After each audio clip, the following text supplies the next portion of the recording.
মাথা ছিল না। এই কথা বলে মা আপনার কাছ থেকে পালিয়ে যাবে। আর উম্মিহি ওয়া আবি, আবি মানে বাবা, বাবা আপনার কাছ থেকে পালিয়ে যাবে।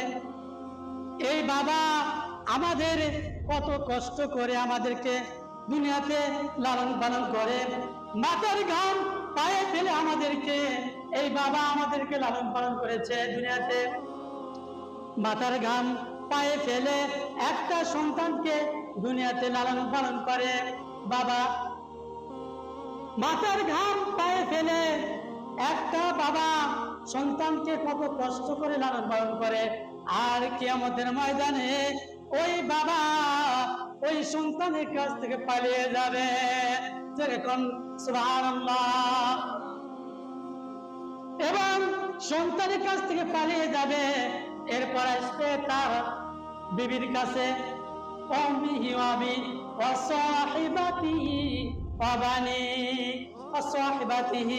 তার বিবির কাছে আসবে। বিবিকে বলবে, বিবিরে আমি তোমাকে দুনিয়াতে কত কষ্ট করে লালন পালন করেছি, কত কষ্ট করে তোমাদেরকে আমি খাওয়াইছি, কত কষ্ট করে আমি তোমাদেরকে দুনিয়াতে, কত কষ্ট করে আমি তোমাদেরকে ভালোবেসে এই দুনিয়াতে তোমাদেরকে লালন পালন করেছি, আমি টাকা উপার্জন করে খেলেছি, আর তুমি আমাকে এই কিয়ামতের ময়দানে আমি একটা নেকির কারণে আমি জান্নাতে যেতে পারছি না, দয়া করে কাজ করে আমাকে একটা নেকি দাও। এবার বিবি বলবে, না না, আমার দুনিয়াতে কোনো বিবাহ শাদী হয় নাই, আমার দুনিয়াতে কোনো স্বামী ছিল না, আমার দুনিয়াতে কোনো সন্তানাদি ছিল না, আমার দুনিয়াতে কোনো কিচ্ছু ছিল না, আত্মীয় স্বজন ছিল না, আমি দুনিয়াতে একাই ছিলাম, আমার দুনিয়াতে কোনো কিছু ছিল না। আমি এই ভয়াবহ কিয়ামতের ময়দানে আমি তোমাকে একটা নেকিও দিতে পারবো না। সুবহানাল্লাহ। এবার বিবি যখন পালিয়ে যাবে, আবার সন্তানের কাছে আসবে, সন্তান আপনার সন্তানের কাছে আসবে, সন্তানকে বলবে, বাবারে আমি তোমাদেরকে কত কষ্ট করে দুনিয়াতে লালন পালন করেছি, কত কষ্ট করে তোমাদেরকে লেখাপড়া শিক্ষা দিয়েছি, ক্লাস 1 থেকে তোমাদেরকে ম্যাট্রিক পাস করেছি, তারপর আইএ পাস করেছি, তারপরে বিএ পাস করেছি, তারপরে এমএ পাস করেছি, এভাবে দুনিয়াতে যত পড়া আছে সমস্ত পড়া তোমাদেরকে আমি কত কষ্ট করে তোমাদেরকে পড়াইছি, আর তুমি এই লেখাপড়া করে দুনিয়াতে তুমি চাকরি নিয়েছো, আর চাকরি নেওয়ার পরে তুমি কত কষ্ট করে তুমি এখানে দুনিয়াতে তুমি টাকা অর্জন করেছো, আর আমার সহযোগিতা তুমি এগুলো পেয়েছো। অতএব এই কিয়ামতের ময়দানে আমি কত কষ্ট পেয়েছি, এই কষ্টের কারণে আমি জান্নাতে যেতে পারছি না, দয়া করে কাজ করে আমাকে একটা নেকি দাও, আমি একটা নেকি নেওয়ার পরই জান্নাতে চলে যাব।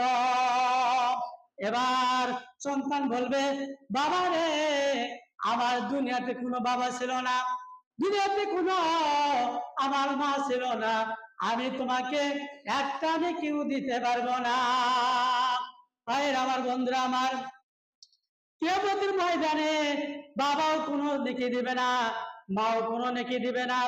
এই বাবা আপনার সন্তানের কাছে আসবে, এই জন্য আসবে, এক ভাই আরেক ভাইয়ের আসবে, আরেক ভাইয়ের কাছে আসবে, এই জন্য আসবে যে দুনিয়াতে আমি কষ্ট করে লালন পালন করেছি, আমাকে একটা নেকি দাও। আর আরেকটা বিষয়ের কারণে আসবে যে দুনিয়াতে অনেক মানুষের আমি অত্যাচার করেছি, অনেক মানুষকে আমি হেয় প্রতিপন্ন করেছি, তারা যদি আমার কাছে এসে নালিশ দেয় আমি এখানে আটকে যাব, আমি জান্নাতে যেতে পারবো না, অতএব আমি পালিয়ে যাই। এই জন্য প্রত্যেক মানুষ এক ভাই আরেক ভাইয়ের কাছ থেকে পালিয়ে যাবে, এক মা আরেক মার কাছ থেকে পালিয়ে যাবে। যেরকম সুবহানাল্লাহ। এই কিয়ামত এক জিনিস আর আখিরাত এক জিনিস। আমি এই সম্পর্কে কিছু উদাহরণ দিতেছি। কিয়ামত হচ্ছে এইরকম, দুনিয়াতে কোনো ব্যক্তি ধরেন কোনো জায়গায় ডাকাতি করেছে বা কোনো জায়গায় চুরি করেছে, ওই ব্যক্তি যদি আপনার দুনিয়াতে ডাকাতি করার পরে ওই ব্যক্তি ধরা পড়ে গেছে, কি পড়ে গেছে? ধরা পড়ে গেছে যে ওই ব্যক্তি ডাকাতি করেছে অথবা খুন করেছে, তখন ওই ব্যক্তিকে আদালতে নেওয়া হয়। আদালতে যাওয়ার পরে ওই ব্যক্তিকে তখন ওই উকিলেরা একজন আরেকজনের সাথে তর্কাতর্কি করার পরে হাকিম যে সমাধান দেয়, ওই সমাধান দেওয়ার পরে যদি দেখে যে এই ব্যক্তিটা অপরাধী নয়, অর্থাৎ অপরাধী হয়নি, অর্থাৎ চুরি করেনি, ডাকাতিও করেনি, কোনো করে নাই, তখন ওই ব্যক্তিকে ছেড়ে দেওয়া হয়। ছেড়ে দেওয়ার পরে ওই ব্যক্তি বাড়িতে চলে যায়। এটা হচ্ছে আখিরাত। আর কিয়ামত হচ্ছে ওটাই, হিসাব গ্রহণ করার পর ওই ব্যক্তি যখন দুনিয়াতে যেমন হাকিম ওই ব্যক্তি যদি চুরি করার একটা প্রমাণ পেয়ে যায়, ডাকাতি করার যদি প্রমাণ পেয়ে যায়, তখন ওই হাকিম সাহেব নির্দেশ দেয় যে হ্যাঁ, এই ব্যক্তি ডাকাতি করেছে অথবা খুন করেছে, একে নিয়ে যাও, জেলখানায় নিয়ে যাও। তখন ওই ব্যক্তিকে জেলখানা পাঠিয়ে দেয়। সম্মানিত উপস্থিতিবৃন্দ, এই জেলখানে চলে গেল দুনিয়াতে। আর কিয়ামতের ময়দানে হিসাব গ্রহণ করার পর যখন ওই ব্যক্তি যখন জাহান্নামী হবে, তখন আল্লাহ বলবে যাও, তুমি জাহান্নামে চলে যাও। তখন ওই ব্যক্তি তখন জাহান্নামে চলে যাবে। এটা হলো কিয়ামত। কিয়ামত হচ্ছে বিচার ফয়সালার জায়গা, বিচার ফয়সালার জায়গা। এই বিচার ফয়সালা হওয়ার পরে যখন ওই ব্যক্তি জান্নাতি হলে জান্নাতে যাবে, আর জাহান্নামী হলে জাহান্নামে যাবে। এর নাম হলো কিয়ামত, আর হচ্ছে আখিরাত। ওই ব্যক্তি যে ব্যক্তি ছাড়া পেল, ওই ব্যক্তি হচ্ছে আখিরাতে চলে গেল। আর যে ব্যক্তি ছাড়া পেল না, আটকে গেল, অপরাধী হলো, ওই ব্যক্তি কোথায় যাবে? জাহান্নামে। যেরকম নাউজুবিল্লাহ, আল্লাহ যেন আমাদেরকে জাহান্নাম থেকে মুক্তি দান করে এবং জান্নাত দান করেন। সবাই বলেন আল্লাহুম্মা আমিন।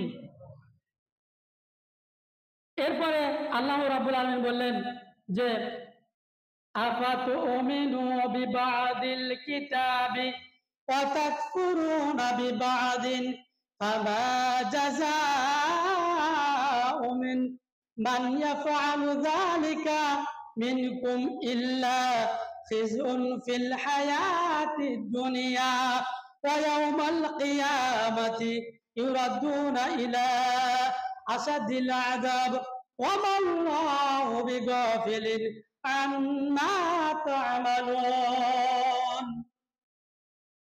এখানে আল্লাহ রাব্বুল আলামিন বলেছেন, তবে কি তোমরা গ্রন্থের কিছু অংশ বিশ্বাস করো, অর্থাৎ কোরআনুল কারিমে কিছু অংশ বিশ্বাস করো এবং কিছু অংশ অবিশ্বাস করো। যারা কিছু অংশ বিশ্বাস করে আর কিছু অংশ অবিশ্বাস করে, এরূপ করে জীবনে দুর্গতি ছাড়া আর তাদের কোনো পথ নেই। যারা কোরআনুল কারীমকে কিছু অংশ বিশ্বাস করে আর কিছু অংশকে অবিশ্বাস করে, তাদের জন্য জাহান্নাম ছাড়া কোনো উপায় নেই। যেরকম নাউজুবিল্লাহ। এই জন্য আল্লাহ রাব্বুল আলামিন কিয়ামতের দিন তাদের কঠোরতম শাস্তির দিকে পৌঁছে দেওয়া হবে, অর্থাৎ কঠোর শাস্তি আল্লাহ রাব্বুল আলামিন দিবেন। আল্লাহ তোমাদের কাজকর্ম সম্পর্কে বেখবর রাখেন, অর্থাৎ আপনি দুনিয়াতে ভালো কাজ করেন না খারাপ কাজ করেন, যে কাজই করেন না কেন, সমস্ত কাজের হিসাবই আল্লাহ রাব্বুল আলামিন জানে। যেরকম সুবহানাল্লাহ, অর্থাৎ প্রত্যেক মানুষের মনের খবর একমাত্র আল্লাহই জানে, আল্লাহ ছাড়া পৃথিবীতে কেউ জানে না। এরপর আসো ওয়াত্তাকু ইয়াওমান লা তাজজি নাফসুন আন নাফসিন শাইআন ওয়া লা ইউকবালু মিনহা আদলুন ওয়া লা তাফআহা শাফাআতুন ওয়া লা হুম ইউনসারুন। তোমরা ভয় করো সেদিনকে, যেদিন এক ব্যক্তি থেকে অন্য ব্যক্তি বিন্দু মাত্র উপকৃত হবে না, কারো কাছ থেকে বিনিময় গৃহীত হবে না, কারো সুপারিশ ফলপ্রদ হবে না, অর্থাৎ কারো সুপারিশ গ্রহণ করা হবে না এবং তারা সাহায্য প্রাপ্ত হবে না। আল্লাহ রাব্বুল আলামিন এখানে আল্লাহ রাব্বুল আলামিন বলেন যে তোমরা ভয় করো সেদিনকে, তোমরা ভয় করো সেদিনকে যেদিন এক ব্যক্তি থেকে অন্য ব্যক্তি বিন্দু মাত্র উপকৃত হবে না। অর্থাৎ আপনি ওই দিনকে ভয় করেন, এক ব্যক্তি আরেক ব্যক্তি কোনো উপকার করতে পারবে না, ওই দিনকে ভয় করেন। দুনিয়াতে না, দুনিয়াতে আপনি যত সমস্যায় হোক, যত বিপদই পড়েন না কেন, আপনি হয়তোবা ছাড়া পেতে পারেন, কিন্তু কিয়ামতের ময়দানে আপনি যখন বিপদে পড়বেন ছাড়া পাবেন না, ওই দিনকে ভয় করেন। দুনিয়াতে ভয় করেন না, কিয়ামতের ময়দানকে ভয় করেন যে আমাদের কিয়ামত আছে, এই কিয়ামতের ময়দানে আমাদের ভয়াবহ কঠিন শাস্তি হবে। এই কঠিন শাস্তি থেকে বাঁচার জন্য ভয় করেন। আল্লাহ রাব্বুল আলামিন আপনাদেরকে জান্নাত দান করবেন, কারণ আল্লাহুম্মা আমিন। আর কারো সুপারিশ গ্রহণ করা হবে না এবং তারা সাহায্য প্রাপ্ত হবে না। অর্থাৎ দুনিয়াতে কেউ যদি কোনো কিছু করতে চায়, কোনো ভালো কিছু যদি করতে চায়, তার সুপারিশ লাগে। আর কিয়ামতের ময়দানে এমন একটা জিনিস, কেউ কারো সুপারিশ করতে পারবে না, কেউ কারো সুপারিশ করবে না, সুপারিশ ছাড়াই ওই ব্যক্তি জাহান্নামে চলে যাবে। আইরা আমার সুপারিশ যদি না করে, একমাত্র সুপারিশ করার একমাত্র আল্লাহ রাব্বুল আলামিন হুকুম দিবে, সেই ব্যক্তি হচ্ছে হযরত মুহাম্মদ সাল্লাল্লাহু আলাইহি সাল্লাম। সবাই বলি সাল্লাল্লাহু আলাইহি সাল্লাম। এই মুহাম্মদ সাল্লাল্লাহু আলাইহি সাল্লাম ছাড়া কেউ সুপারিশ করতে পারবে না। আর আমাদের দুনিয়াতে কত গাজা বাবা, পীর বাবা, কত কিছুই না আছে, তারা বলে যে আমি সুপারিশ করে তোমাদেরকে জান্নাতে নিয়ে যাব। ভাইরা আমার, ওদেরকে আল্লাহ রাব্বুল আলামিন বলেন যে কোন ব্যক্তি সুপারিশ করতে পারবে না। এই আয়াতের ভিতরে বলছে, সূরা বাকারার ভিতরে আল্লাহ রাব্বুল আলামিন বললেন যে কোন ব্যক্তি সুপারিশ করে জান্নাতে নিয়ে যেতে পারবে না, একমাত্র মুহাম্মদ সাল্লাল্লাহু আলাইহি সাল্লামকে সুপারিশ করার হুকুম দিবে আল্লাহ। আল্লাহ বলবে, হে মুহাম্মদ, তুমি তোমার বান্দাকে তুমি জাহান্নাম থেকে বাঁচিয়ে জান্নাতে নিয়ে যাও। একমাত্র মুহাম্মদ সাল্লাল্লাহু আলাইহি সাল্লাম সুপারিশ করে জান্নাতে নিয়ে যেতে পারবে। যেরকম সুবহানাল্লাহ। এই জন্য পৃথিবীতে যত পীর বাবা, ভণ্ড বাবা, যত কিছু আছে না কেন, কোন কারো কথা আপনারা শুনবেন না। কেননা কোন পীরের ক্ষমতা নাই, কোন পীরের ক্ষমতা নাই যে ওই পীরটা আপনাদেরকে সুপারিশ করে জান্নাতে নিয়ে যাবে। কেননা ওই পীর নিজেই জাহান্নামে যাবে, ওই পীর নিজেই কোথায় যাবে তার কোনো হিসাব নেই। ও নিজেও বলতে পারবে না আমি জাহান্নামে যাব না জান্নাতে যাব, ও নিজেই বলতে পারবে না।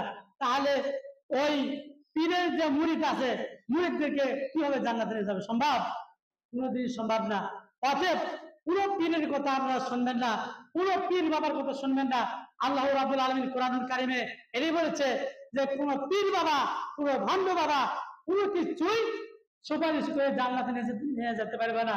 একমাত্র আল্লাহ তাআলার নবী ছাড়া মুহাম্মদ সাল্লাল্লাহু আলাইহি ওয়াসাল্লাম যখন সিজদায় পড়ে যাবে, আল্লাহ রাব্বুল আলামিন মুহাম্মদকে বলবে, হে মুহাম্মদ, তুমি কেন সিজদা দিয়েছো আমাকে বলো। কিন্তু মুহাম্মদ মাথা উঠাবে না। এরপর দ্বিতীয়বার আবার বলবে, হে মুহাম্মদ, মাথা উঠাও, মাথা উঠাও, তুমি এই কেন সিজদা দিয়েছো, তুমি মাথা উঠাও। এবং মুহাম্মদ মাথা উঠাবে না। তৃতীয়বার আবার আল্লাহ রাব্বুল আলামিন বলবেন, হে মুহাম্মদ, মাথা উঠাও, তোমার হুকুম অর্থাৎ তোমার সুপারিশ পেয়ে তুমি যা সুপারিশ করবে তোমার সুপারিশ কবুল করা হবে। এবার মুহাম্মদ সাল্লাল্লাহু আলাইহি ওয়াসাল্লাম যখন এই কথা শুনবে তখন সঙ্গে সঙ্গে মুহাম্মদ সাল্লাল্লাহু আলাইহি ওয়াসাল্লাম মাথা উঠাবে, সিজদায় গিয়ে সিজদা থেকে মাথা উঠাবে। এবার আল্লাহ বলবে, হে মুহাম্মদ তুমি বলো তোমার কোন কোন উম্মত তোমার দুনিয়াতে তোমার ভালো কাজ করেছে, সেই উম্মতকে তুমি সুপারিশ করো। এবার যারা ভালো কাজ করেছে, মুহাম্মদ সাল্লাল্লাহু আলাইহি ওয়াসাল্লামকে বিশ্বাস করেছে, মুহাম্মদ সাল্লাল্লাহু আলাইহি ওয়াসাল্লামকে অন্তরের সাথে বিশ্বাস স্থাপন করে মুহাম্মদ সাল্লাল্লাহু আলাইহি ওয়াসাল্লামকে তাকে সন্তুষ্ট, দুনিয়াতে সন্তুষ্ট করে মুহাম্মদ সাল্লাল্লাহু আলাইহি ওয়াসাল্লামকে ভালোবেসেছে, আল্লাহ রাব্বুল আলামিন তাদেরকে সুপারিশ করার তৌফিক দিবেন। সেই ব্যক্তি মুহাম্মদ সাল্লাল্লাহু আলাইহি ওয়াসাল্লামের সুপারিশ পেয়ে ওই ব্যক্তি জান্নাতে যাবে।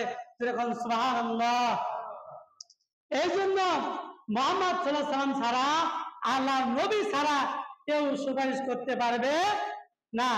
এই জন্য মুহাম্মদ সাল্লাল্লাহু আলাইহি ওয়াসাল্লামকে বিশ্বাস করতে হবে, মনে প্রাণে বিশ্বাস করতে হবে।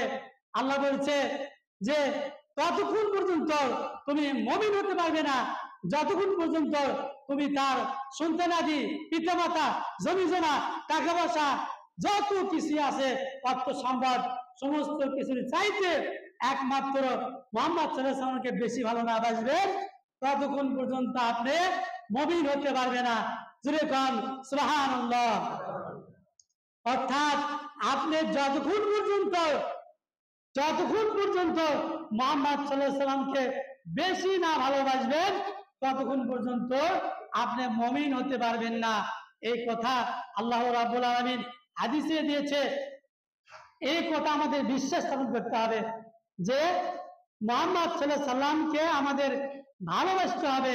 যদি মুহাম্মদ সাল্লাল্লাহু আলাইহি ওয়াসাল্লামকে ভালোবাসি, কাল কিয়ামতের ময়দানে আমরা সবাই নাজাত পেয়ে যাব।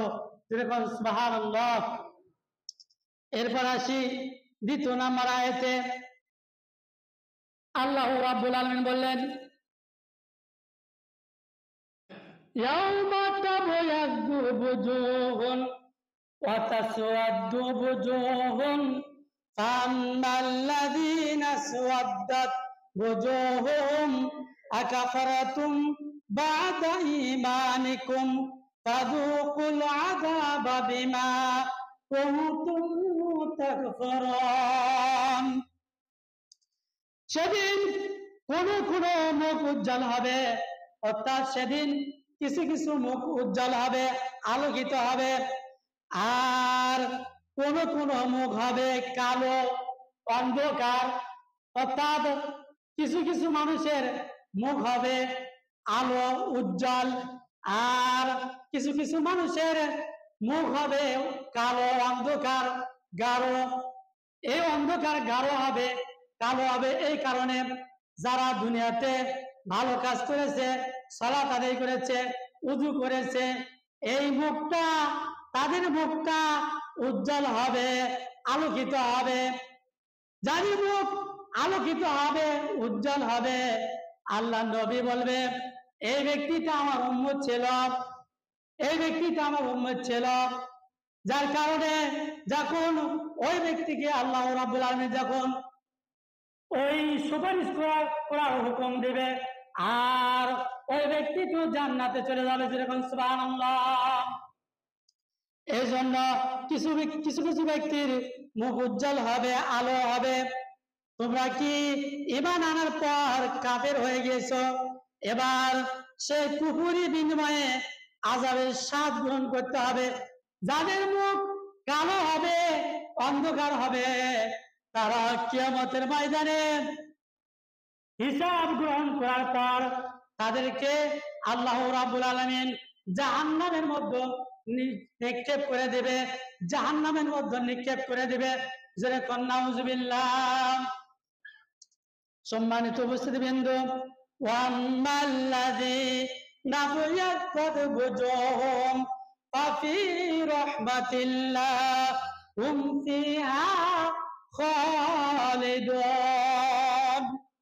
আর যাদের মুখ উজ্জ্বল হবে তারা থাকবে আল্লাহর রহমতের মাঝে।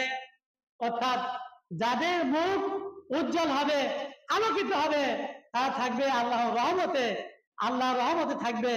আর যাদের মুখ উজ্জ্বল হবে না, তাদের তারা আল্লাহর রহমতে থাকতে পারবে না, তারা অনন্তকাল অবস্থান করবে।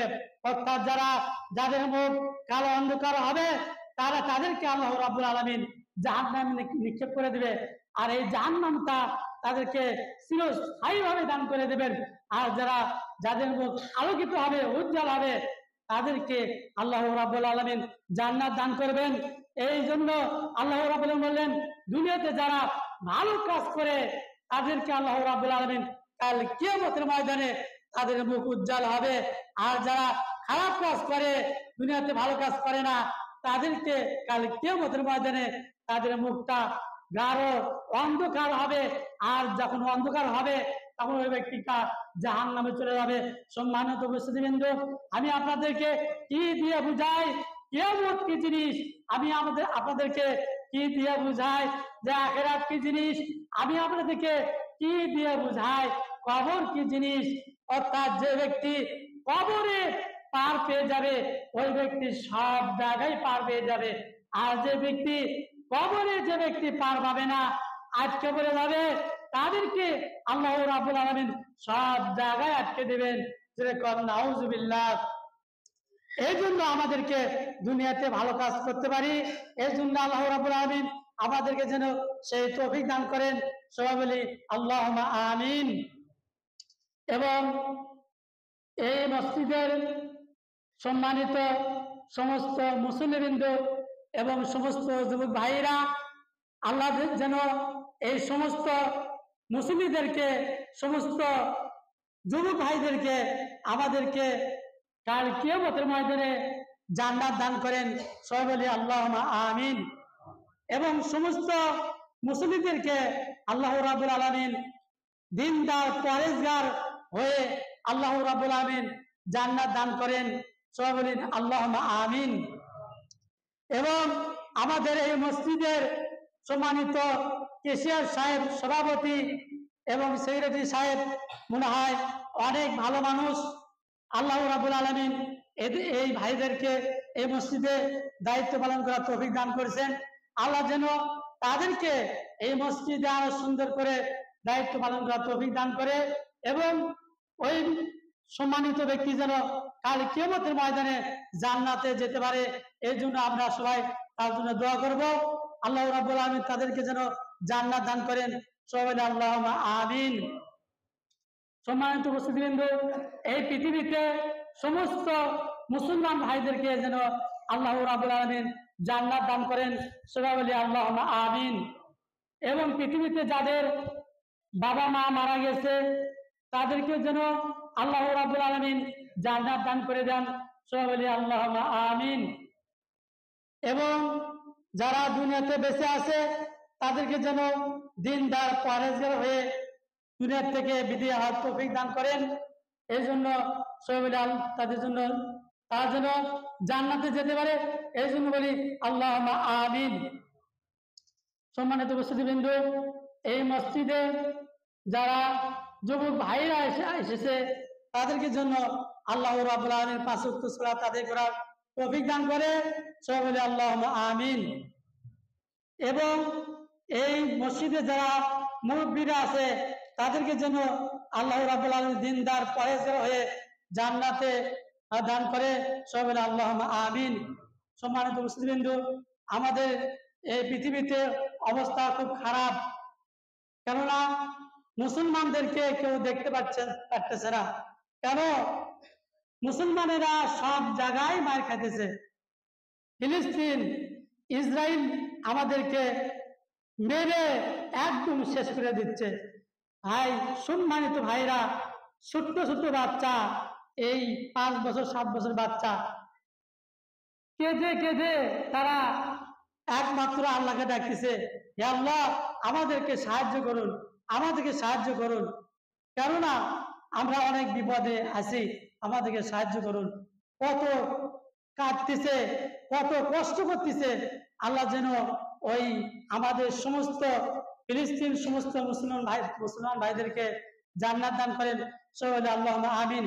এবং সমস্ত ফিলিস্তিন সমস্ত ভাইদেরকে ওই বিপদ থেকে রক্ষা করেন। সবাই আল্লাহুম্মা আমিন। সুবহানাকা আল্লাহুম্মা বিহামদিকা আশহাদু আল্লা ইলাহা ইল্লা আনতা আস্তাগফিরুকা ওয়া আতুবু ইলাইকা।